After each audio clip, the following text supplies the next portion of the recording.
Good morning সবাইকে। সবাই তোমরা কী করছো বলো? আমি দেখো স্নান করে ফ্রেশ হয়ে একদম চলে এসেছি রান্নাঘরে। এখন আমাকে রান্না করতে হবে। যদিও মা অনেকটা করে রেখেছে, মা বলতে করে রেখেছে, আলুটা সেদ্ধ করে রেখেছে, পেঁয়াজ টিয়াজ কাটা আছে, এদিকে ভাত বসানো হয়ে গেছে। আজকে তো উল্টো রথ। আজকে উল্টো রথ, দেখো সকাল থেকেই বৃষ্টি শুরু হয়ে গেছে, দেখবে?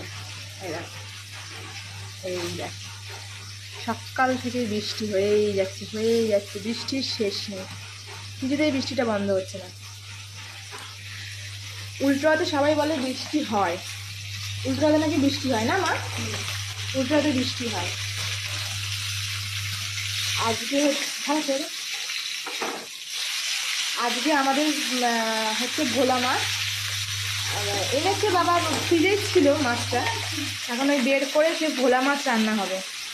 ভোলা মাছ হচ্ছে, আর দেখবে এই দেখো ভাত বসিয়ে দিয়েছে, এখানে ভাত ইন্ডাকশনে ভাতটা বসিয়ে দিয়েছি। আর এই দেখো ভোলা মাছ, এরকম বড় বড় ভোলা মাছগুলো খেতে কিন্তু খুব টেস্ট হয়। এরকম মানে বড় বড় বড় ভোলাগুলো না খেতে খুব ভালো হয়। অনেকে সর্ষে বাটা দিয়ে করে, অনেকে আবার পেঁয়াজ রসুন দিয়ে করে, মানে পেঁয়াজ আদা দিয়ে করে। আমরা দুরকমভাবেই করি। সর্ষে